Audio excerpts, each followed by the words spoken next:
Hello दोस्तों, स्वागत है आपका हमारे YouTube channel target exam only पर। और जैसा कि आपको पता है, मैं आपके डीएलएड 4th सेमेस्टर के लिए प्रिपरेशन करा रही हूं और इनमें हम अपनी काफ़ी क्लासेस कंप्लीट कर चुके हैं।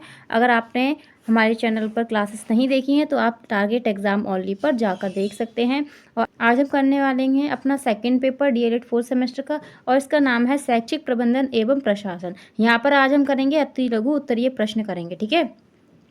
तो जल्द से जल्द हमारे साथ हमारी क्लास में जुड़ जाइए। अगर चैनल पर नए हैं तो चैनल को सब्सक्राइब कर लीजिए और अपने बेल आइकन को अच्छे से प्रेस कर लीजिए ताकि आपको हमारी क्लासेस का नोटिफिकेशन टाइम टू टाइम मिल जाए और आप हमारी क्लासेस देख सकें। और आप हमारी क्लासेस जो हमारे चैनल पर जाके और भी देख सकते हैं, जो मैंने आपको क्लासेस करा दी हैं। हमने फर्स्ट पेपर के अपने अति लघु भी कर लिए हैं और बहुविकल्पीय भी कर लिए सारे। आपने अगर नहीं देखे हैं, साइंस की भी क्लास नहीं देखी, तो वो भी आप ज़रूर जाके देख लें, ठीक है, एक बार हमारे चैनल पर। चलिए स्टार्ट करते हैं हम आज की क्लास को। आज हमारे अति लघु उत्तरीय प्रश्न करेंगे यहाँ पर, ठीक है। तो देखेंगे पहला क्वेश्चन क्या दिया है। पहला क्वेश्चन यहाँ पर हमारा दिया है अति लघु उत्तरीय प्रश्न की पाठ सहगामी क्रियाओं से आप क्या समझते हैं। और 21 में पूछा गया क्वेश्चन है, तो देखते हैं क्या है। पाठ सहगामी क्रियाओं से आशय उन क्रियाओं से है जो पाठ्यक्रम के साथ साथ विद्यालय में कराई जाती हैं। पाठ्य सहगामी क्रियाओं से बच्चे जो है चीज़ों का प्रयोग करना सीखते हैं। आगे देखते हैं अगले क्वेश्चन की तरफ। सेकंड नंबर क्वेश्चन क्या दिया है। सेकंड नंबर हमारा क्वेश्चन है प्रबंधन एवं प्रशासन में अंतर क्या है। तो प्रशासन एक निर्धारित कार्य है, जबकि प्रबंधन एक कार्यकारी कार्य है। क्या है? एक कार्यकारी कार्य है, ठीक है। आगे चलते हैं अगला क्वेश्चन। थर्ड नंबर क्वेश्चन दिया है शैक्षिक पर्यवेक्षण की परिभाषित कीजिए, ठीक है। क्वेश्चन क्या दिया है, शैक्षिक पर्यवेक्षण को परिभाषित कीजिए। तो शैक्षिक पर्यवेक्षण का अर्थ क्या है, स्कूल के अधिकारियों का एक सर्वव्यापी प्रयास जो संस्था के सुधार के लिए शिक्षकों और अन्य शैक्षिक कार्यक्रमों को नेतृत्व प्रदान करने के लिए निर्देशित है, ठीक है। आगे चलते हैं अगले क्वेश्चन की तरफ। फोर्थ नंबर क्वेश्चन दिया है संचयी अभिलेख पत्र में किसका लेखा रखा होता है। ये आपका इम्पॉर्टेंट क्वेश्चन है, ठीक है। तो संचयी अभिलेख छात्र के स्थायी आलेख होता है। यह छात्र का शैक्षिक इतिहास होता है। इसमें छात्र की उपस्थिति, स्वास्थ्य परीक्षाएं, अंक और क्या होता है, विद्यालय की सूचियां होती हैं, ठीक है। फिफ्थ नंबर क्वेश्चन देखेंगे। फिफ्थ नंबर क्वेश्चन यहाँ पर दिया है कि जिला समन्वय जिले के किस अधिकारी के अधीनस्थ कार्य करता है। तो जिला कलेक्टर समाहर्तो और क्या है, समाहर्तो और संभागायुक्त कमिश्नर, ठीक है, के अधीन कार्य करता है। किसके अधीन करता है? कमिश्नर के अधीन करता है। समाहर्त बोलते हैं, समाहर्त होता है, ये बोलते हैं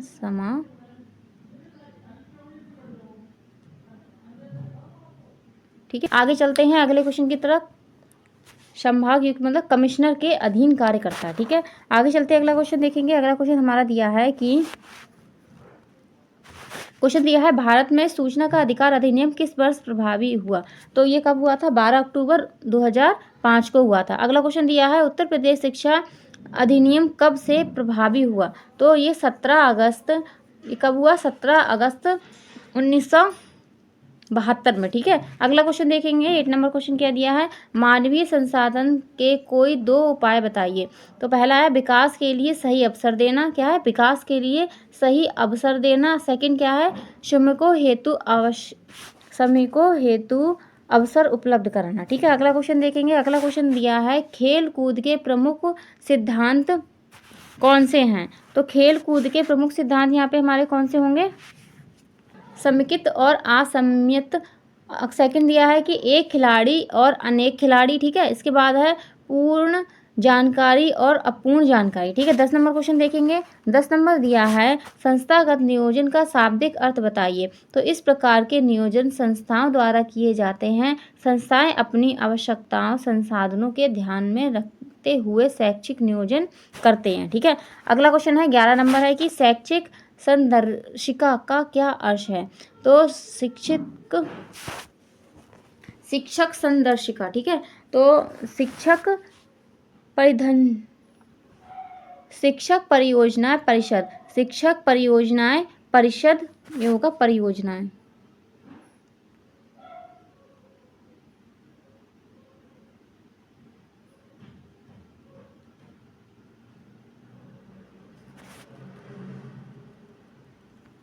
यहाँ पे क्या आएगा, ये परियोजनाएं होगा आपका, ठीक है, यहाँ पे लिख दे रही हूँ मैं।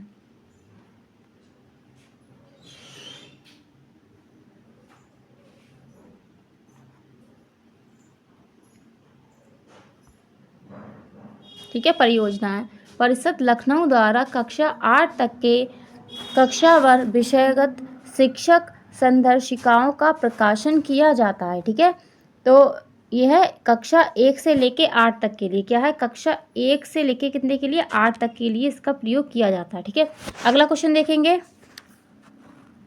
अगला क्वेश्चन 12 नंबर है, खेलकूद के बच्चों में किस पक्ष का विकास होता है। तो खेलकूद से बच्चों में क्या होता है, शारीरिक, मानसिक, सामाजिक और चारित्रिक और राष्ट्रीयता का विकास होता है। मतलब आप कह सकते हैं ऑल ऑफ डेवलपमेंट होता है। ये आपका 16 में पूछा गया है। 13 नंबर क्वेश्चन देखेंगे। 13 नंबर क्वेश्चन दिया है, शिक्षकों से संबंधित पंजिकाओं के नाम लिखिए। तो शिक्षकों से संबंधित कौन कौन सी पंजिकाएं होती हैं, यहाँ पर शिक्षकों की उपस्थिति रजिस्टर होता है। ठीक है, और क्या है, वेतन रजिस्टर होगा, क्या होगा, वेतन,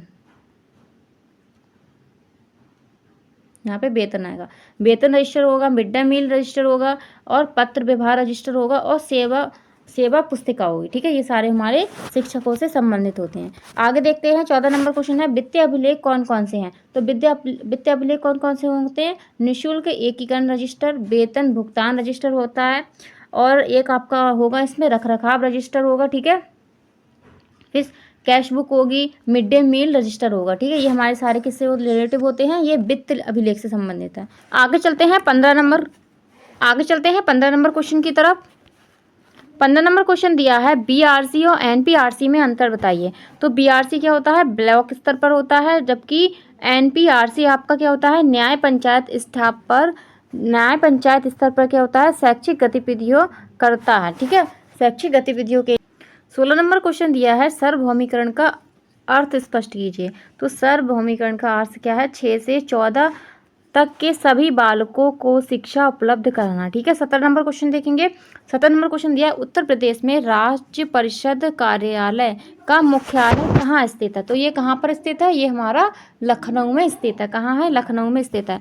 अगला क्वेश्चन देखिए, 18 नंबर क्वेश्चन क्या दिया है। 18 नंबर क्वेश्चन है, प्रबंधन प्रक्रिया के अंग कौन कौन से हैं। तो नियोजन, संगठन, निर्देशन, मूल्यांकन, नियंत्रण और सामंजस्य, ये सभी क्या होते हैं, प्रबंधन प्रक्रिया के अंग होते हैं। आगे देखते हैं, अगला क्वेश्चन 19, हमारा 19 नंबर क्वेश्चन दिया है कि विद्यालय प्रबंधन के अंतर्गत कौन कौन से भौगोलिक संसाधन आते हैं। तो पहला इसमें दिया है कि मुख्य अध्यापक का कमरा आता है, विद्यालय आता है, पुस्तक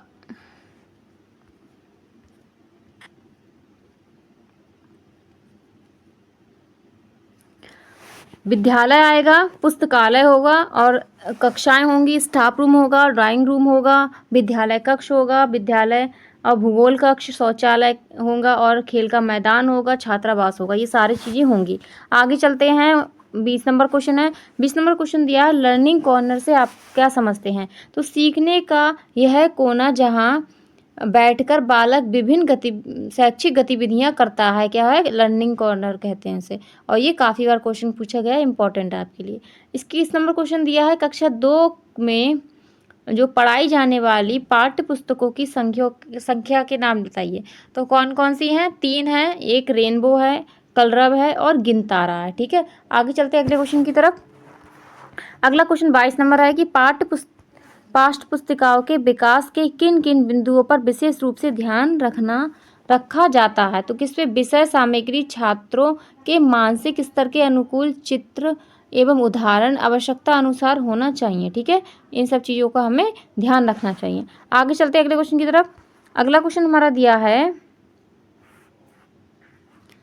अगला क्वेश्चन आपका दिया है कि सामान्य विद्यालय में कम से कम कौन सी जो है समय सारणी होनी चाहिए। ठीक है, तो कौन सी समय सारणी बनानी चाहिए, तो कक्षा अनुसार हो, अध्यापका अनुसार हो। ठीक है, आगे चलते हैं। अगला क्वेश्चन यहाँ पर दिया है, बच्चों के प्रोजेक्ट कार्य कराने की उपयोगिताएं। तो बालक को आत्म प्रेरित कर कार्य हेतु प्रोत्साहित करना, बालकों के सृजनात्मकता का विकास करना। ठीक है, 25 नंबर क्वेश्चन देखेंगे। 25 नंबर क्वेश्चन दिया है, समय सारणी क्यों बनाई जाती है। तो समय सारणी के द्वारा स्कूल में काम के अवसर के समय विद्यालय विधि शिक्षकों तथा उनके नाम शिक्षकों के माध्यम शिक्षकों के मध्य कार्य विद्यालय परिषद में जो है संख्या आदि का पता लगाना। ठीक है, आगे चलते अगले क्वेश्चन की तरफ। 26 नंबर क्वेश्चन दिया है, पर्यवेक्षण का अर्थ बताइए। तो पर्यवेक्षण शब्द को अंग्रेजी में क्या कहते हैं? सुपरविजन कहते हैं। क्या कहेंगे? सुपरविजन कहा जाता है, जिसका अर्थ होता है उच्च दृष्टि। क्या होता है? उच्च दृष्टि होता है। ठीक है, जो विद्यालय विकास को प्रगति प्रदान कर सके उसके कार्यक्रम विद्यालय की अपेक्षाओं के अनुरूप होना चाहिए, जिसमें विद्या संगठन के समस्त घटकों का समुचित विकास हो सके। पर्यवेक्षण कार्य विद्यार्थी का मार्गदर्शन करना है और विद्यालय समस्याओं के समाधान में सहायता प्रदान करना भी है। इसके पर्यवेक्षण की उन पर जिम्मेदारी होती है। ठीक है, आगे चलते हैं अगले क्वेश्चन की तरफ।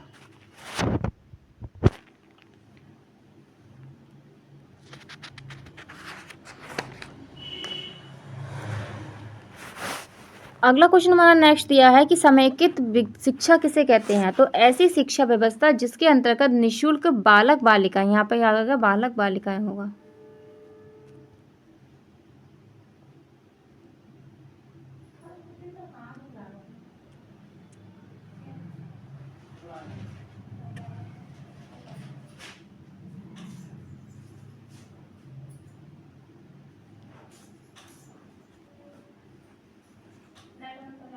बालक बालिकाएं की शिक्षा सामान्य बच्चों की भांति पूर्ण की जाए, उन्हें समेकित विद्यालय कहते हैं। क्या कहते हैं? समेकित विद्यालय कहते हैं। आगे चलते हैं अगले क्वेश्चन की तरफ। अगला क्वेश्चन है 28 नंबर है, ये भी बहुत इंपॉर्टेंट क्वेश्चन आपका है कि डाइट मेंटेन कौन होते हैं?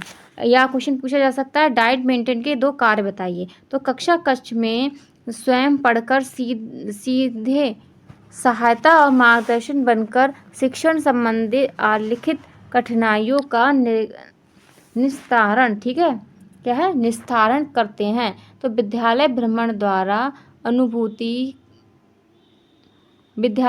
द्वारा अनुभूत कठिनाइयों का संकलन तथा उनका विश्लेषण करते हैं, तत्पश्चात उनके समाधान के लिए उपाय करते हैं। सेकंड क्या दिया है? अगला दिया है स्थायी परिवेश में उपलब्ध सामग्री तथा अपने किट की सामग्री का उपयोग करते हुए आदर्श पाठ प्रस्तुत करते हैं। थर्ड दिया है यहाँ पर कि समुदाय की विद्यालय के प्रति आकर्षित करते हैं। ठीक है, इसके बाद यह है बालिका शिक्षा के लिए समुदाय में चेतना जागृत करते हैं। ठीक है, अब अगला पॉइंट यहाँ पर दिया है कि खेल गतिविधियों तथा शिक्षण सामग्री के प्रयोग को सुनिश्चित करते हैं। ठीक है, आगे चलते हैं अगले क्वेश्चन की तरफ। अगला क्वेश्चन हमारा यहाँ पर दिया है एनपीआरसी के 3 प्रमुख कार्य बताइए। तो पहला यहाँ पर दिया है न्याय पंचायत के सभी स्कूलों में कम से कम 2 बार प्रभावी अध्यापक द्वारा सर्वेक्षण और क्या है निरीक्षण का कार्य किया जाएगा। ठीक है, और दूसरा दिया है यहाँ पर इसमें कि यह केंद्र पंचायत स्तर पर शैक्षिक और शिक्षणोत्तर कार्य अनुभवों गतिविधियों का केंद्र होगा। ठीक है, नेक्स्ट पॉइंट यहाँ पर दिया है थर्ड पॉइंट। ठीक है, थर्ड पॉइंट आपका ये यहाँ से दिया है कि यह शिक्षकों के लिए कार्यशाला और गोष्ठियों का आयोजन स्थल होगा। नेक्स्ट क्वेश्चन की तरफ चलेंगे। अगला क्वेश्चन हमारा दिया है खेलकूद के प्रमुख सिद्धांत कौन कौन से हैं। तो पहला दिया है प्रत्येक छात्र को खेलकूद का अवसर देना चाहिए और खेलकूद पर कुछ ही छात्रों का एकाधिकार ना होना चाहिए। प्रत्येक छात्र के नियमों का पालन करना चाहिए। थर्ड पॉइंट दिया है प्रत्येक खेल के नियमों का पालन करना चाहिए। इसके बाद दिया है कक्षावार छात्रों की प्रतियोगिता का आयोजन करना और खेल कूद के आयोजन में मौसम का ध्यान रखना। ठीक है, आगे चलते हैं अगले क्वेश्चन की तरफ।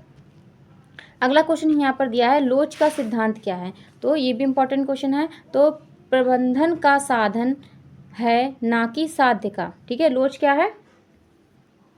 प्रबंधन का साधन है ना कि साध्य का है। इस खाद्य के ऊपर अधिकार नहीं करना चाहिए। पाठ्यक्रम कार्य विधियाँ समय सारणी वास्तव में विद्यालय प्रबंधन के प्रत्यक्ष पक्ष इस माध्य के लिए लगा है, अतः यह उचित है कि प्रबंधन को लचीला रखा जाए।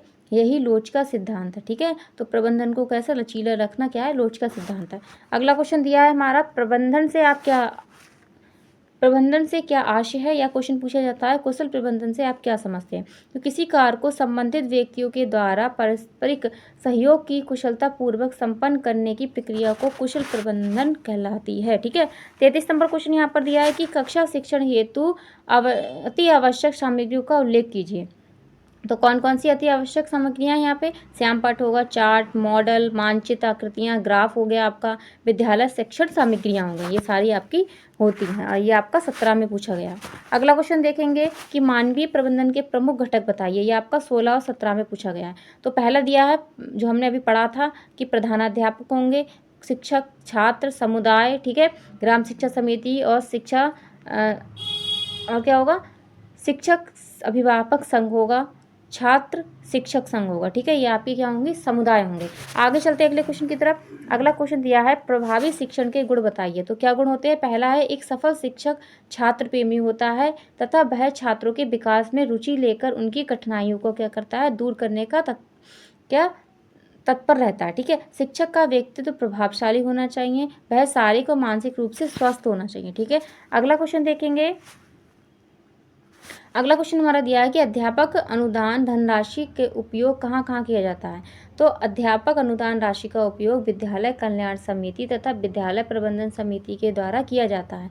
इसका कार्य निम्नलिखित कार्य हेतु है। बच्चों की बैठन के लिए फर्नीचर खरीदना, विद्यालय के उपकरणों को मरम्मत कराना, आवश्यक स्टेशनरी कार्य करने के लिए, और विद्यालय हेतु किताबें, समाचार पत्र, ब्लैक बोर्ड, चार्ट, डस्टर, जिला, प्रदेश, देश के नक्शे, ग्लोब आदि दीवारों पर क्या है, घड़ी खरीदने हेतु है। अगला देखेंगे क्या दिया है। इसके बाद अगला यहाँ पर दिया है कि विद्यालय की साफ सफाई हेतु आवश्यक सामग्री जैसे कूड़ादान हो गया, झाड़न हो गया, कीटनाशक आदि खरीदने हेतु।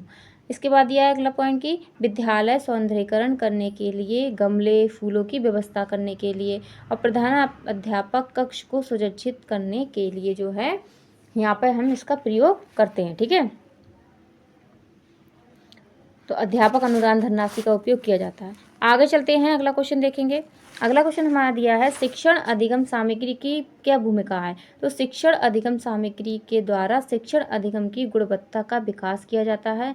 शिक्षण अधिगम सामग्री के अंतर्गत अधिगम को स्थायित्व प्रदान किया जाता है, क्योंकि अच्छी शिक्षण सामग्री के उपयोग से प्राप्त ज्ञान स्थायी होता है। ठीक है, नेक्स्ट क्वेश्चन देखेंगे। अगला हमारा दिया है पाठ्य पुस्तकों को क्या विशेषता होनी चाहिए। तो पहला यहाँ पर है कि चित्र रंगीन और आकर्षक होना चाहिए, पाठ्य वस्तु स्पष्ट बोलचाल की भाषा में हो और बच्चों को अपने आप सीखने के अवसर दें। विद्यालय में अपने सीखने ज्ञान का स्वयं मूल्यांकन दें बच्चों को, और पाठ्य पुस्तकों में बच्चों की जिज्ञासा बनाए जा सके। आगे देखते हैं, अगला पॉइंट यहाँ पर दिया है कि पाठ्य वस्तु बच्चों के क्या होना चाहिए, स्तर अनुकूल होना चाहिए। ठीक है, अगला क्वेश्चन देखेंगे। नेक्स्ट यहाँ पर दिया है कि अध्यापक डायरी से क्या अभिप्राय है। तो अध्यापक डायरी जिसे हम क्या कहते हैं, इसे हम दैनंदिनी क्या कहते हैं, दैनंदिनी भी कहते हैं। ये इंपॉर्टेंट है, कभी पूछ लिया जाता है दैनंदिनी क्या है। तो अध्यापक डायरी को ही हम क्या कहते हैं, दैनंदिनी कहते हैं। इनके लिए एक मानचित्र के समान होती है, यह उनके कार्य के रूपरेखा प्रदर्शित करती है। इसमें अध्यापक की वार्षिक और दैनिक क्रियाओं का वर्णन होता है, शिक्षण विधियां होती हैं, गृह कार्य आदि का विवरण किया जाता है। ठीक है, आगे चलते हैं 40 नंबर क्वेश्चन की तरफ। 40 नंबर क्वेश्चन भी इंपॉर्टेंट है और ये आपको 3 तरीके से पूछा जा सकता है। ठीक है, किसी भी रूप में पूछ लिया जाएगा। तो संस्थागत नियोजन की परिभाषा बताइए, या संस्थागत नियोजन का शाब्दिक अर्थ बताइए, संस्थागत नियोजन का आशय क्या है। तो किसी शिक्षण संस्थान द्वारा, तो क्वेश्चन क्या दिया है इसका आंसर कि किसी शिक्षण संस्थान द्वारा स्वानुभूत आवश्यकताओं तथा प्राप्त साधनों तथा साधनों, उन साधनों जिनके प्राप्त होने की संभावना होने के आधार पर अपने विकास के लिए बनाया गया कार्यक्रम उस संस्था को योजना कहलाता है। ठीक है, इन योजनाओं की अवधि लंबी भी हो सकती है और छोटी भी हो सकती है। ये क्या है, संस्थागत नियोजन होता है। आगे चलते हैं, अगला क्वेश्चन दिया है समय सारणी के किन्हीं 2 सिद्धांतों के नाम बताइए। तो स्तर के अनुसार समय सारणी का निर्माण करना, छात्रों को स्थायी आवश्यकताओं को पुष्टिगत करना। ठीक है, अगला क्वेश्चन देखेंगे। अगला क्वेश्चन हमारा दिया है शाला कैलेंडर से आप क्या समझते हैं, ये क्या अभिप्राय है। तो शाला कैलेंडर विद्यालय की संपूर्ण वर्ष की मुख्य गतिविधि या क्रियाओं का एक रेखा चित्र होता है। यह विद्यालय सत्र के आरंभ होने के पूर्व तैयार कर लिया जाता है। इसमें विद्यालय अवकाशों का, मासिक, सत्रीय, अर्धवार्षिक, वार्षिक परीक्षाओं की तिथि होती हैं। प्रवेश तिथि होगी, विद्यालय का चुनाव, विद्यालय वार्षिक समारोह होंगे, अभिभावक सम्मेलन आदि की क्या होता है, तिथियां जो निश्चित की जाती हैं। ठीक है, आगे देखते हैं। अगला क्वेश्चन हमारा दिया है, शिक्षक संदर्भिका के 2 लाभ बताइए। तो ये शिक्षकों का मार्गदर्शन करती है और इसके अध्ययन के शिक्षण अधिगम को प्रभावी बनाया जा सकता है। ठीक है, 44 नंबर क्वेश्चन क्या दिया है, 44 नंबर क्वेश्चन दिया है कि प्रबंधन के प्रमुख घटकों का उल्लेख कीजिए। तो पहला होता है विकास का लक्ष्य, नियोजन के कार्यक्रम और फिर कार्यक्रमों की व्यवस्था करना। फोर्थ ये है कि प्रबंधन के कार्यों का आकलन करना। ठीक है, ये सारे क्या होते हैं, प्रबंधन के घटक होते हैं। आगे चलते हैं, अगला क्वेश्चन देखेंगे। अगला क्वेश्चन हमारा दिया है, पाठ्य सहभागी क्रियाकलाप के 4 उद्देश्य बताइए। तो पहला क्या दिया है, सत्रों के मूल प्रवृत्तियों का शोध और परिमार्जन करना। ठीक है, क्या करना, सत्रों के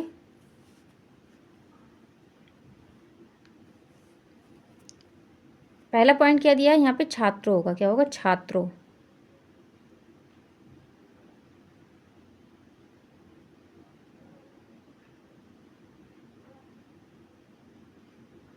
ठीक है, छात्रों की मूल प्रवृत्तियों का शोधन एवं परिमार्जन करना, फिर छात्रों को संपूर्ण सत्र व्यक्त करना। अगला पॉइंट इसमें दिया है, छात्रों की नागरिक गुणों का विकास करना, छात्रों के सामाजिक भावना का क्या करना, विकास करना। अगला क्वेश्चन देखेंगे, 46 नंबर है कि डाइट के किन्हीं 2 विभागों का उल्लेख कीजिए। तो पहला इसमें क्या होगा, पहला होगा सेवा पूर्व, माँ की जगह सा है। ठीक है, सेवा पूर्व शिक्षक प्रशिक्षण विभाग। अगला है कार्य अनुभव विभाग। ठीक है, ये आपके डाइट के अंतर्गत आते हैं। नेक्स्ट क्वेश्चन यहाँ पर दिया है, क्या दिया है, अगले क्वेश्चन की तरफ। अगला क्वेश्चन यहाँ पे हमारा दिया है, अगला क्वेश्चन हमारा दिया है कि सफल नेतृत्वकर्ता के 2 प्रमुख गुण बताइए। तो पहला इसमें दिया है कार्य का विभाजन में योग्यता एवं रुचि के अनुरूप करना, फिर कार्य निर्धारण में निष्पक्ष व्यवहार करना। ठीक है, अगला क्वेश्चन यहाँ पर दिया है, विद्यालय परिसर में पर्यवेक्षण, विद्यालय परिसर में पर्यावरण संरक्षण हेतु आप क्या करते हैं। तो कक्षा द्वारा विशेष दिवसों पर स्वच्छता अभियान चलाना। और अगला पॉइंट इसमें क्या है, इसका वृक्षारोपण तथा पर्यावरण जन जागरूकता के प्रति रुचि जागृत करना। क्या करना, रुचि। अगला क्वेश्चन देखेंगे, 49 दिया है कि प्रार्थना स्तर पर बच्चों के व्यक्तित्व विकास हेतु आयोजित की जाने वाली 2 क्रियाओं का उल्लेख कीजिए। तो छात्रों के द्वारा प्रतिदिन की न्यूज़ दी जाए और छात्रों के द्वारा प्रतिदिन एक उत्तम विचार प्रस्तुत किया जाए। चलते हैं 50 नंबर क्वेश्चन की तरफ। 50 नंबर क्वेश्चन दिया है, किन्हीं 2 शिक्षण उपकरणों का शिक्षण में उनकी महत्ता का उल्लेख कीजिए। तो श्यामपट्ट वह शिक्षण उपकरण है जिसकी सहायता से जो है कक्ष में जीवांत किया जाता है। क्या किया जाता है, कक्ष में जीवंत किया जाता है। यह उपकरण शिक्षण के अति प्राचीन काल से अपनी उपयोगिता सिद्ध कर रहा है। ठीक है, अगला है जो है कंप्यूटर या लैपटॉप। तो आज कंप्यूटर लैपटॉप एक क्या है, अत्यंत आधुनिक शिक्षण उपकरण बन गया है जो नई तकनीकी में शिक्षा देने का सबसे क्या है, सशक्त माध्यम है। ठीक है, अगला क्वेश्चन देखेंगे। नेक्स्ट क्वेश्चन दिया है कि विज्ञान शिक्षण में प्रयोगशाला का क्या महत्व है, या प्रयोगशाला के महत्व को संक्षिप्त टिप्पणी कीजिए। तो विज्ञान शिक्षण बिना प्रयोगशाला के संभव नहीं है। वैज्ञानिक तथ्यों की जांच करके ही तथ्यों के सत्य को जाना जाता है, अतः विज्ञान विषय में प्रयोगशाला बहुत ही महत्वपूर्ण है। ठीक है, नेक्स्ट क्वेश्चन हमारा दिया है कि प्राथमिक स्तरीय 2 पाठ्य पुस्तकों के नाम। तो कर्लव है और रेनबो है। ठीक है, अगला देखेंगे क्वेश्चन। अगला दिया है, मीना मंच के कोई 2 उद्देश्य लिखिए। तो पहला है बालिकाओं को शिक्षा के प्रति जागरूक करना, फिर बालिकाओं में शिक्षा के प्रति ललक और चेतना का विकास करना। ये आपका 18 में, 20 में और 21 में पूछा गया है। नेक्स्ट क्वेश्चन देखेंगे, ये क्वेश्चन भी आपका इंपॉर्टेंट है, समय सारणी वाला। ठीक है, इसको हम ऊपर भी कर चुके हैं। तो समय सारणी के 2 लाभ बताने हैं और समय सारणी के महत्व भी पूछा जा सकता है और समय सारणी का महत्व बताइए। ठीक है, पहला क्या है, समय सारणी के द्वारा स्कूल में कौन कौन से विषय पढ़ाए जाते हैं, इनको जानना। ठीक है। सेकंड इसमें दिया है विद्यालय के कितने अध्यापक हैं तथा कौन अध्यापक किस विषय को पढ़ा रहा है, इसका ज्ञान भी हमें समय सारणी से हो जाता है। ठीक। अब देखेंगे 55 नंबर क्वेश्चन क्या दिया है। 55 नंबर हमारा क्वेश्चन यहाँ पर दिया है कि इन्हीं 2 विद्यालय अभिलेखों के नाम बताइए। तो पहला इसमें है लॉग बुक है और अगला हम पढ़ लेंगे स्कूल कैलेंडर। तो लॉग बुक में दिया है कि इसके द्वारा विद्यालय विकास के क्रम क्रम का ज्ञान होता है। यह एक प्रकार की विद्यालय डायरी है। इसमें क्या होता है, इसमें जो है तथ्यों का विवरण दिया जाता है, जैसे कि मान लीजिए विद्यालय के विशेष घटनाएं होंगी, नवीन पाठ्य पुस्तकें होंगी, यंत्रों का कोष आदि का प्रस्तावना होती है। ठीक है। विद्यालय के कार्य होंगे और कार्य का होगा। ठीक है। कार्य के बारे में और विद्यालय के निरीक्षण हेतु होंगे और अधिकारियों के हस्ताक्षर भी होंगे इसमें। ठीक है। अगला यहाँ पे दिया है स्कूल कैलेंडर। तो यह विद्यालय सत्र के आरंभ होने से पूर्व ही तैयार किया जाता है। इसमें विद्यालय अवकाश, मासिक और अर्धमासिक और अर्धवार्षिक, वार्षिक परीक्षाएं आदि तिथियां होती हैं, प्रवेश तिथि होती है, विद्यालय चुनाव, विद्यालय आर्थिक समारोह, अभिभावक सम्मेलन, ये सारी चीज़ें इसमें होती हैं। ठीक है, स्कूल कैलेंडर में। तो 55 नंबर भी हो गया। आगे चलते हैं अगले क्वेश्चन की तरफ। अगला क्वेश्चन दिया है बाल सरकार का गठन विद्यालय में क्यों किया जाता है। तो बाल सरकार, यहाँ पे बाल आएगा। ठीक है, मतलब कि बच्चों की सरकार। ठीक है। बाल सरकार का गठन विद्यालय में छात्रों की सामाजिक जीवन का परिचय देने के लिए किया जाता है। ठीक है। अगला क्वेश्चन यहाँ पर दिया है 57 नंबर है कि क्वेश्चन दिया है एनसीईआरटी के कार्य बताइए। तो पहला है स्कूल शिक्षा के विभिन्न स्तर तथा उनके स्तर को निर्धारित करना। और स्कूली क्या है, अगला ऑप्शन इसमें दिया है कि स्कूली शिक्षा के विभिन्न स्तरों के लिए पाठ्य पुस्तकों का निर्माण करना। ठीक है। नेक्स्ट क्वेश्चन देखेंगे सूचना का अधिकार अधिनियम का क्या उद्देश्य है। तो सूचना का अधिकार अधिनियम का उद्देश्य नागरिकों की यह अधिकार देना है कि यह किसी के सार्वजनिक प्राधिकरण के अधिकारियों से किसी भी सूचना को प्राप्त कर सकें जिसके प्रशासन में पारदर्शिता और जिम्मेदारी को बढ़ावा मिले। ठीक है। भ्रष्टाचार पर रोक लग सके और सरकार और उनके सभी विभाग नागरिकों के प्रति क्या हो, जवाबदेही हो। ठीक है। नेक्स्ट क्वेश्चन देखेंगे पर्यवेक्षण का क्या उद्देश्य है। पहला ऑप्शन दिया है कि शिक्षकों, छात्रों, कर्मचारियों की समस्या को क्या है, परिचित होना और उनका क्या करना, समाधान करना। ठीक है। विद्यालय के प्रशासनिक ढांचे क्या है, ढांचा होगा, ढांचे।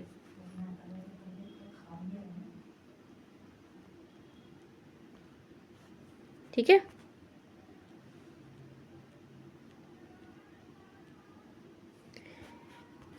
ढांचे में उत्पन्न हुए दोष का उन्मूलन करना। आगे चलते हैं 60 नंबर क्वेश्चन की तरफ।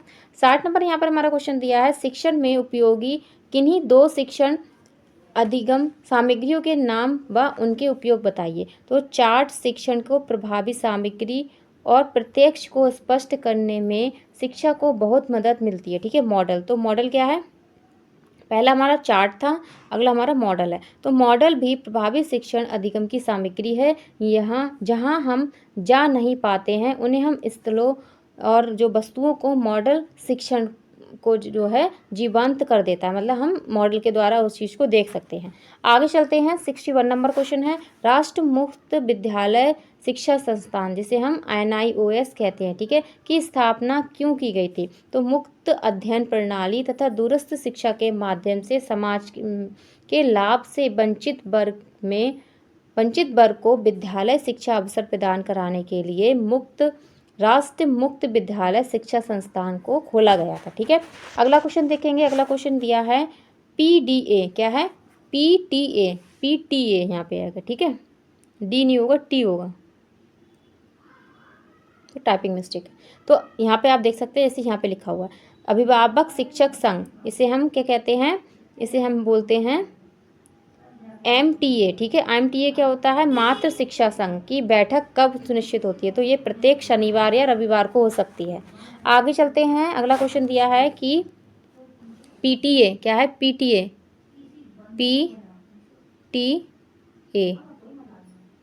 ठीक है, PTA और MTA के सदस्यों का वर्गीकरण कीजिए। तो इसमें क्या क्या होगा, अध्यापक होंगे, अभिभावक होंगे और उपाध्यक्ष होंगे, कौन होगा, प्रधानाचार्य होंगे या प्रधानाध्यापिका होंगे, ठीक है। और कौन होगा, मंत्री शिक्षक सदस्य होंगे, ठीक है। ये सारे होते हैं इसमें। आगे चलते हैं, 64 नंबर है कि विद्यालय श्रेणीकरण क्या है। तो जिस प्रकार कक्षा में शैक्षिक मूल्यांकन के बाद उन्हें श्रेणी प्रदान की जाती है, उसी प्रकार विद्यालय के बच्चों को शैक्षिक संप्राप्ति स्तर के मापन के आधार पर विद्यालय श्रेणीकरण की व्यवस्था की गई है, ठीक है। अगला क्वेश्चन देखेंगे, 65 नंबर है कि विद्यालय श्रेणीकरण की आवश्यकता और महत्व बताइए। तो शिक्षा की गुणवत्ता बढ़ाने, विद्यालय में बच्चों के नामांकन और ठहराव के लिए जो है अनेक उपाय किए जाते हैं। तो विद्यालय अपनी गुणवत्ता में लगातार संवर्धन करे, उसके लिए विद्यालय से संबंधित सभी क्षेत्र और कार्य के अनुश्रवण और श्रेणीकरण करने के लायक की जाती है, ठीक है, के लिए ये व्यवस्था जो है की जाती है। 66 नंबर देखेंगे, 66 नंबर क्वेश्चन है, राष्ट्रीय अध्यापक शिक्षा परिषद की स्थापना कब हुई थी। तो ये हमारी हुई थी 1995 में हुई थी। अगला क्वेश्चन दिया है, राष्ट्रीय अध्यापक शिक्षा परिषद में कुल कितने सदस्य हैं। तो कितने हैं, 41 सदस्य हैं, ठीक है। नेक्स्ट क्वेश्चन देखेंगे, अगला क्वेश्चन दिया है, समुदाय से आप क्या समझते हैं। तो समुदाय शिक्षा क्या आएगा, शिक्षा आएगा।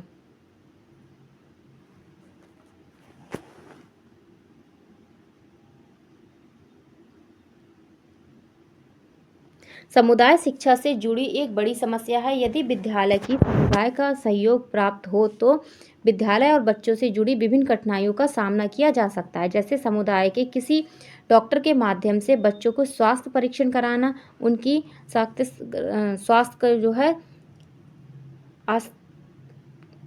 उनकी आशंका रखना, और समुदाय के किसी विशिष्ट व्यक्ति के माध्यम से बच्चों के भ्रमण में सहयोग देना आदि, ठीक है। अगला क्वेश्चन है कि विद्यालय के मानव संसाधन कौन कौन से हैं। तो शिक्षक है, उसमें कौन कौन आएगा, शिक्षक, छात्र और समुदाय। क्या होगा, शिक्षक, छात्र, ये आपका छात्र होगा, ये थोड़ा टाइपिंग मिस्टेक है, छात्र एवं समुदाय में, ठीक है। 70 नंबर क्वेश्चन देखेंगे, 70 नंबर क्वेश्चन है, फिर से है, समय सारणी से है, ये इंपॉर्टेंट है आपके लिए, समय सारणी से क्वेश्चन जरूर पूछा जा सकता है। तो समय सारणी एक चार्ट है जो विद्यालय में किए जाने वाली सभी क्रियाकलाप को दर्शाता है, ठीक। तो 70 नंबर क्वेश्चन कंप्लीट कर लिया है। अब 71 नंबर क्वेश्चन पे चलेंगे हम, ठीक है। तो 71 नंबर हमारा क्वेश्चन दिया है, वित्तीय प्रबंधन से आप क्या समझते हैं। तो ये JF बेंडले के अनुसार दिया है कि वित्तीय प्रबंधन व्यवसाय का यह क्षेत्र है जिसका संबंध पूंजी के विवेकपूर्ण उपयोग तथा पूंजी संसाधनों के सतर्क चयन से है, ताकि वे करने वाली इकाई अपने उद्देश्यों की प्राप्ति ढंग से कर सके, ठीक है। तो 71 भी देख लिया। आप देखेंगे 72 नंबर क्वेश्चन है, विद्यालय का हृदय किसे कहते हैं। तो विद्यालय का हृदय किसे कहते हैं, पुस्तकालय को कहते हैं, ठीक है, विद्यालय का हृदय। आगे देखेंगे, नेक्स्ट क्वेश्चन दिया है कि विद्यालय संगठन का उद्देश्य बताइए। तो विद्यालय संगठन का उद्देश्य क्या होता है, यहाँ पर जो है विद्यालय संगठन का उद्देश्य बालकों के ऐसे अवसर प्रदान कराना जिसमें उनकी समस्त जन्मजात नीतियों तथा सामान्यपूर्ण विकास संभव हो सके। इसीलिए अतिरिक्त उनकी मूल प्रवृत्तियों का उपयोग तथा शोध एवं रुचि, स्वास्थ्य, प्रकाशन तथा परिष्करण जो है कर सके। विद्यालय में क्या है, इसका मुख्य उद्देश्य और क्या होता है, बच्चे का जो शारीरिक, मानसिक, चारित्रिक और सामाजिक गुणों का विकास करना, ठीक है। अगला क्वेश्चन देखेंगे, अगला क्वेश्चन दिया है, ग्राम शिक्षा समिति क्या है। तो जैसे कि यहाँ पर दिया है कि जो समुदाय से जुड़ने के लिए जो ग्रामीण क्षेत्रों में क्या है, ग्राम शिक्षा समिति का गठन किया जाता है, और ये प्रत्येक ग्राम सभा स्तर पर ग्राम शिक्षा समिति का गठन किया जाता है, ठीक है। और ग्राम शिक्षा समिति का प्रधान इस समिति का क्या होता है, अध्यक्ष होता है। आगे चलते हैं, अगला क्वेश्चन दिया है कि विद्यालय अभिलेख के प्रकार बताइए। तो ये आपका क्वेश्चन कितनी बार पूछा गया है। तो इसके प्रकार हैं, सामान्य अभिलेख होगा, अध्यापक संबंधित अभिलेख होते हैं, विद्यालय संबंधित अभिलेख, उपकरण संबंधित अभिलेख और वित्तीय अभिलेख होते हैं, ठीक है। ये सारे क्या होते हैं, हमारे विद्यालय अभिलेख होते हैं। नेक्स्ट क्वेश्चन दिया है कि संस्थागत नियोजन एवं प्रबंधन के महत्व को प्रकाश डालिए। तो इस तरीके से आप इसका महत्व लिख सकते थे। इसमें पहला हम लिख सकते हैं कि संस्था के लक्ष्यों का निर्धारण में सहायता मिलती है, निर्धारण लक्ष्यों की समय सीमा के अंदर पूर्ण संभवता होती है। फिर संस्था की आवश्यकताओं की पहचान, उनकी पूर्ति करना, संभव करना, और समस्या और कठिनाई की पहचान करना उन्हें और दूर करना, ठीक है। और उपलब्ध संसाधन बेहतर व अधिक सदुपयोग किया जा सकता है, ठीक है। इस तरीके से हम 76 नंबर क्वेश्चन के पास पहुंच चुके हैं।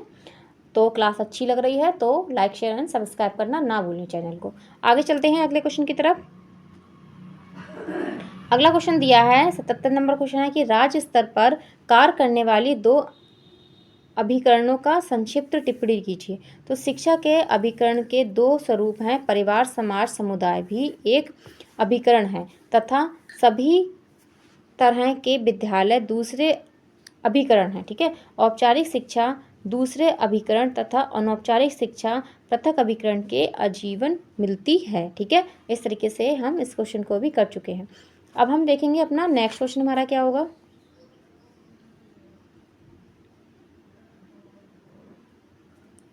अगला क्वेश्चन हमारा दिया है विद्यालय में खेल मैदान का क्या महत्व है। तो 20 में और 22 में है, इसको तो आप कर ही लेंगे, ठीक है। इसमें जो है आप अपने बना के भी लिख सकते हैं कि खेल मैदान क्या है, सभी उम्र के बच्चों के लिए शारीरिक विकास को प्रोत्साहित करता है, अलग अलग बच्चों को अवसर देना चाहिए। उदाहरण के लिए हम कह सकते हैं कि गाइड, झूले और जो है झूले का संतुलन, समन्वय की बढ़ावा देना, चढ़ाई वाले क्रम में उनकी मांसपेशियों जो है उनका भी क्या हो जाएगा, उनको शारीरिक गतिविधि होगी, ठीक है। और स्पर्श पैनल हाथ और आँखों के कौशल का भी मदद करते हैं। आगे देखेंगे अगला क्वेश्चन है महिला प्रेरक दल की को परिभाषित कीजिए। तो महिला प्रेरक समूह को संवेदनशील बनाने और कार्यकर्ता एवं दायित्व के प्रति जागरूक करने के लिए यह प्रशिक्षण माइल तैयार किया जाता है। महिलाओं में नेतृत्व क्षमता व कौशल के विकास के लिए बालक बालिकाओं में विभेद को जो है समाप्त करने के लिए होता है। आगे चलते हैं 80 नंबर क्वेश्चन। 80 नंबर क्वेश्चन है विद्यालय के पर्यवेक्षण की आवश्यकता के 2 कारण बताइए। तो छात्रों की समस्याओं के निदान उपकरण के लिए कदम उठाना इसका है जो उपयोग आवश्यकता है, और शिक्षकों की समस्या के सहानुभूतिपूर्वक समाधान खोजना और शैक्षिक विकास में योगदान देना, ठीक है। शिक्षकों की विशेष योग्यताओं के विकास के अवसर प्रदान करना, ठीक है। 81 नंबर क्वेश्चन देखेंगे। 81 नंबर हमारा क्वेश्चन है कि राज्य शिक्षा संस्थान का कार्य। तो समितियों तथा परिषद के निर्माण, शिक्षा के उद्देश्यों का निर्माण और पाठ्यक्रम की रचना करने तथा परीक्षा लेने तथा शिक्षा संबंधित अन्य कार्य को करने के लिए राज्य विभिन्न स्तरों पर राज्य कर्मचारियों तथा जनता के प्रतिनिधियों के सहयोग से विभिन्न परिषदों तथा समितियों का निर्माण करना, ठीक है। इसका क्या होता है, कार्य होता है राज्य शिक्षा संस्थान का। अगला क्वेश्चन यहाँ पर दिया है मनोविज्ञान तथा निर्देश विज्ञान उत्तर प्रदेश प्रयागराज के प्रमुख कार्य बताइए। तो पहला इसमें दिया है कि शैक्षिक निर्देशन करना और व्यक्तिक निर्देशन करना, फिर बालक निर्देशन, फिर व्यावसायिक निर्देशन, ये सभी क्या हैं, इसके कार्य होते हैं। नेक्स्ट क्वेश्चन हमारा दिया है उत्तर प्रदेश बेसिक शिक्षा परिषद के 2 कार्य बताइए। तो बेसिक शिक्षा परिषद विद्यालय जो बेसिक प्राथमिक विद्यालय होते हैं उनके अध्यापकों को नियुक्ति करता है, स्थानांतरण और तैनाती करता है, तैनाती पर नियंत्रण करता है, ठीक है। विद्यालय समय अवधि निर्धारित करता है और तथा प्रदेश में बेसिक प्राथमिक शिक्षा प्रदान करने के लिए निजी विद्यालय को मान्यता भी देता है, ठीक है। ये क्या है, उत्तर प्रदेश बेसिक शिक्षा परिषद का कार्य है। आगे देखेंगे 84 नंबर क्वेश्चन है। 84 नंबर क्वेश्चन हमारा दिया है यहाँ पे।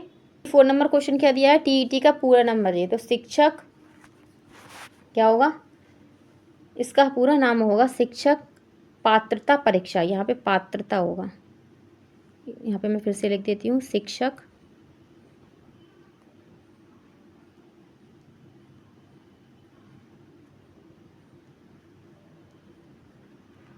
पात्रता परीक्षा।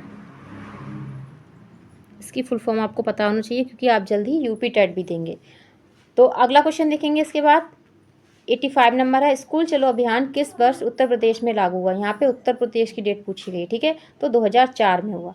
अगला क्वेश्चन है सर्व शिक्षा अभियान कब जो है इसका गठन किस वर्ष किया गया था। तो 2001 में किया गया था। 87 नंबर क्वेश्चन दिया है SCERT के किन्हीं 4 इकाइयों के नाम लिखिए। तो पहला इसमें है राज्य शिक्षा संस्थान, अगला दिया है राज्य विज्ञान शिक्षा संस्थान, फिर दिया है राज्य हिंदी संस्थान, ये कहाँ वाराणसी में है, आंग्ल भाषा शिक्षण संस्थान, ठीक है, आंग्ल भाषा शिक्षण संस्थान। अगर ये पूछा जाए तो ये कहाँ है, ये है प्रयागराज में,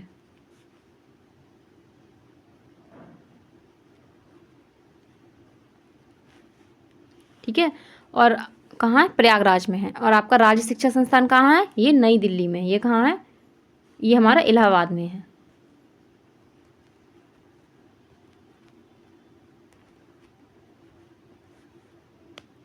इलाहाबाद में है।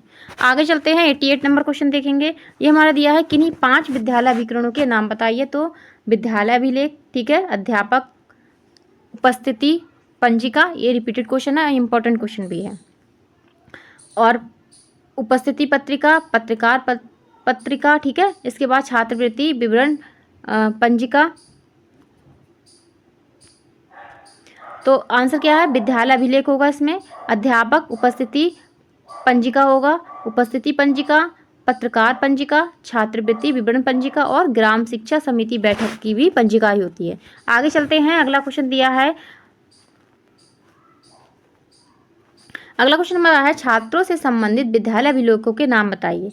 तो ये भी हम अभी कर चुके हैं, रिपीटेड क्वेश्चन है, ठीक है, जैसे जो है मिड डे मील होगी, मिड डे मील हो गए, छात्र उपस्थिति यूनिफॉर्म हो गया, छात्रवृत्ति हो गया और निःशुल्क पुस्तक विवरण हो गया। आगे चलते हैं, 90 नंबर क्वेश्चन देखेंगे। 90 नंबर क्वेश्चन है विद्यालय प्रबंधन से संबंधित किन्हीं 3 समितियों के नाम लिखिए। तो ग्राम शिक्षा समिति, शिक्षक अभिभावक संघ और मातृ शिक्षा संघ, ठीक है। 91 नंबर क्वेश्चन देखेंगे। 91 नंबर क्वेश्चन है विद्यालय विकास अनुदान के लिए कितनी धनराशि जो है वार्षिक देय है। तो प्राथमिक विद्यालय में कितनी है, 5,000 है, और उच्च प्राथमिक विद्यालय में कितनी, 7,000 वार्षिक है। आगे देखेंगे, अगला क्वेश्चन है 92 नंबर है कि विद्यालय रखरखाव के लिए कितनी धनराशि है। तो ये कितनी है, ठीक है, 7,500। आगे चलेंगे अगले क्वेश्चन की तरफ। अगला क्वेश्चन हमारा दिया है कि निःशुल्क यूनिफॉर्म में कितनी धनराशि देय है। तो 400 प्रति छात्र के प्रति वर्ष के लिए है। तो निःशुल्क यूनिफॉर्म के लिए प्रत्येक बच्चे को एक जोड़ी गणवेश दिया जाता है, ठीक है। आगे देखेंगे, अगला क्वेश्चन हमारा है TLM के लिए प्रत्येक विद्यालय के प्रत्येक शिक्षक शिक्षिका को कितनी धनराशि दी जाती है। तो कितने, 500 रुपये दिए जाते हैं, ठीक है। अगला क्वेश्चन हमारा दिया है कि अनुसूचित जाति जनजाति तथा अन्य पिछड़े वर्ग के बच्चों की छात्रवृत्ति के रूप में कितनी धनराशि दी जाती है। तो 1 से 5 के लिए 300 हैं और 6 से 8 के लिए क्या है, 480 रुपये हैं। अगला क्वेश्चन हमारा क्या दिया है, अगला क्वेश्चन हमारा दिया है विद्यालय प्रबंधन समिति में कुल कितने सदस्य हैं। तो कितने, 15 सदस्य हैं, ठीक है। नेक्स्ट क्वेश्चन है 97 नंबर है कि विद्यालय प्रबंधन समिति में कुल कितने अभिभावक होते हैं। तो कितने अभिभावक होते हैं, तो इसमें हमारे अभिभावक कितने होंगे, कुल 11 अभिभावक सदस्य होते हैं, ठीक है। अगला क्वेश्चन क्या दिया है कि विद्यालय प्रबंधन समिति, ये इंपॉर्टेंट क्वेश्चन है, विद्यालय प्रबंधन समिति से आपको कोई क्वेश्चन जरूर देखने को मिलेगा। तो इसमें कुल 15 सदस्य होते हैं और 11 अभिभावक होते हैं। तो शेष कौन होता है, तो शेष कौन होता है, हमारे 4 शेष होते हैं, ठीक है। और उन 4 शेष में कौन कौन होगा, विद्यालय के प्रधानाध्यापक होंगे या अध्यापिका होंगी, ठीक है, लेखपाल होगा, और कौन होगा, मिडवाइफ होगा, कौन होगा, मिडवाइफ होगी, और प्रधान द्वारा नामित एक सदस्य होगा, ठीक है। ये 4 अन्य सदस्य होते हैं। अगला क्वेश्चन देखेंगे, 99 नंबर क्वेश्चन है कि विद्यालय प्रबंधन समिति में कितने प्रतिशत महिलाएं होनी चाहिए। तो 50% कितनी होनी चाहिए, महिलाएं होनी चाहिए। अब 100 नंबर क्वेश्चन देखेंगे और ये हमारी क्लास का लास्ट क्वेश्चन होगा। विद्यालय प्रबंधन समिति के अभिभावक सदस्यों का आरक्षण बताइए। तो विद्यालय प्रबंधन समिति में 50% महिलाएं होती हैं और एक सदस्य अनुसूचित जाति और जनजाति को होता है, अन्य पिछड़े वर्ग और तथा कमजोर वर्ग के बालकों के माता पिता होते हैं। क्या होते हैं, माता पिता होते हैं, ठीक है।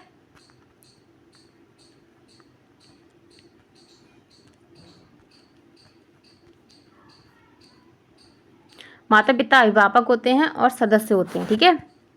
तो इस तरीके से आज की क्लास को हमने यहीं पे कंप्लीट कर लिया है।